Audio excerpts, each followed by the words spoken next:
Bienvenue dans cette nouvelle vidéo. Aujourd'hui, je vous emmène au bord du lac, dans les marais, un écosystème que j'adore parce qu'il est riche en biodiversité.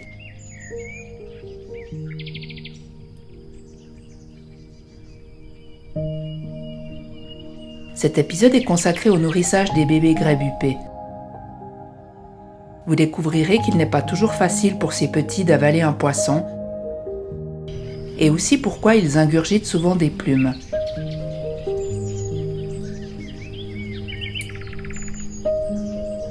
Après la fameuse parade nuptiale bien connue des grèbes huppés qui consiste à se tourner autour, à se foncer dessus ventre contre ventre, sans oublier la fameuse offrande et de nombreux accouplements,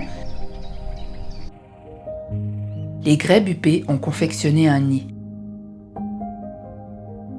Celui-ci est constitué de roseaux et de végétaux et est souvent amarré à une branche flottante ou en bordure de roselière. En cas de crue ou de vagues trop puissantes, les nids sont souvent inondés et la couvaison s'en trouve compromise.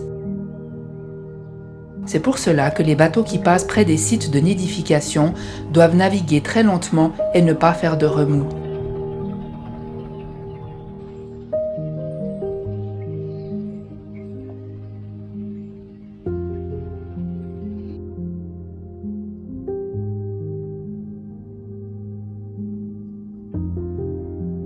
Si la couvaison réussit, plusieurs poussins naîtront une trentaine de jours plus tard. Les bébés grèbes huppés sont bien reconnaissables avec leur plumage rayé de noir et de blanc. Cette espèce est nidifuge, c'est-à-dire que les bébés naissent avec des plumes et les yeux ouverts et sont déjà plus ou moins autonomes dans leurs mouvements. Les premiers jours, ils restent à l'abri sur le nid, bien cachés sous le ventre de maman. Mais très vite, ils découvrent les joies de la pouponnière flottante. Ils grimpent sur le dos de leurs parents et peuvent soit se cacher totalement sous les ailes, soit observer tout ce qui se passe.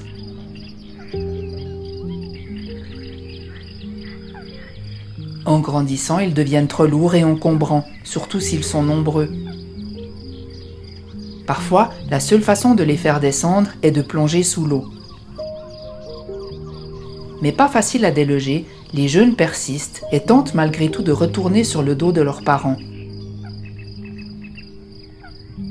Pourquoi se fatiguer à nager quand on peut se reposer au sec et avoir une vue à 360 degrés ?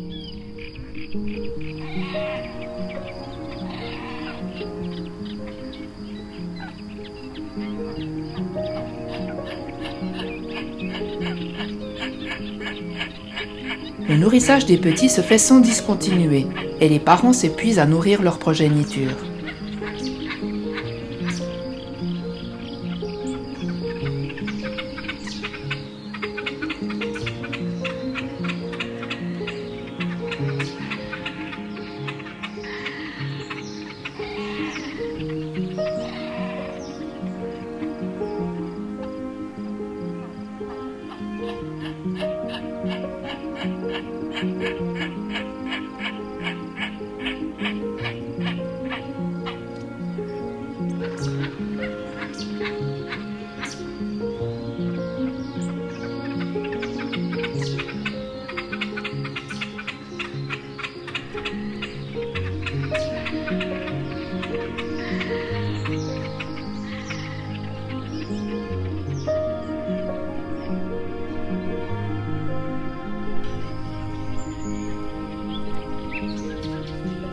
Parfois, certains poissons sont trop gros à avaler pour les petits grèbes, comme ici avec ce poisson-chat.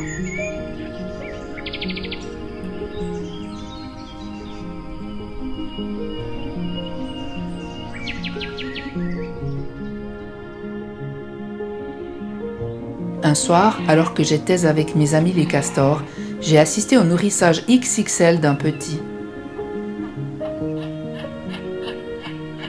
La maman essayait désespérément de faire manger son jeune. La scène a duré plus de 20 minutes et chaque fois qu'il lâchait son poisson mort, sa mère le ramenait vers lui avec une patience infinie.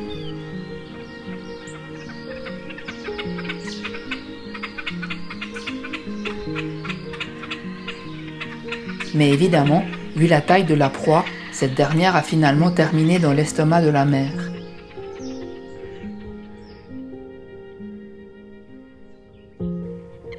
Les grèbes ne sont pas les seuls à turbiner pour nourrir leurs petits affamés. Les jeunes foulques ne cessent de piailler pour demander à manger.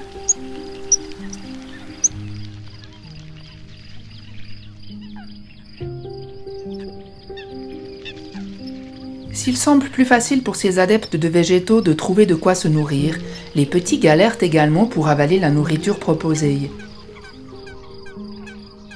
Pour cette famille nombreuse de colverts, trouver de tels perchoirs est une aubaine pour les séances de toilettage.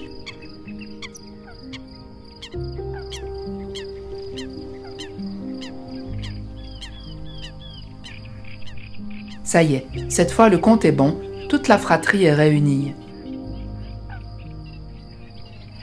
Mais revenons à nos grèbes huppés. Comme vous pouvez le voir sur ces images, les grèbes, et spécialement les petits, ingèrent très souvent des plumes. En voici la raison. Les arêtes de poisson sont difficiles à digérer.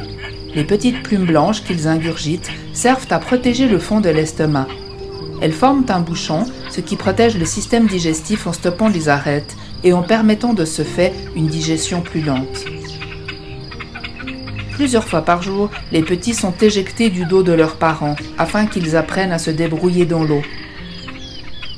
De nombreux dangers guettent les jeunes grèbes. Tout petits, ils subissent l'attaque de gros poissons qui les attrapent par le dessous du nid.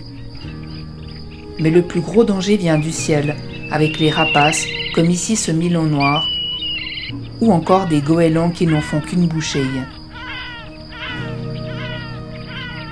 Ce petit grèbe est le seul de la couvée à avoir survécu.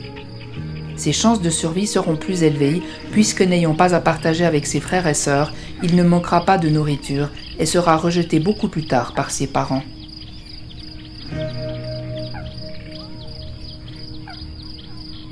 Voilà, j'espère que vous avez aimé ce nouvel épisode de ma chaîne Vie Sauvage et avant de partir, n'oubliez pas un petit like, un commentaire et pourquoi pas partager mes vidéos aussi sur vos réseaux sociaux. Sur ce, je vous dis à bientôt pour de nouvelles aventures dans la nature. Bye!